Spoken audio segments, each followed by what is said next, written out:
So I'm taking my morning walk this morning, and as I'm coming through here, the Lord is telling me that the path is hard and it's full of rocks and logs, things pushed over, tree stumps and boulders.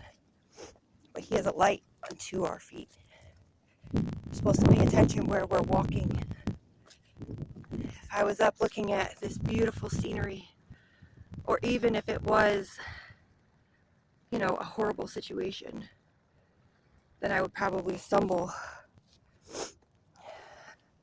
But on this walk, we gotta follow Jesus and pick up our cross. Do that with me today. Be careful about the rocks and the logs in your way.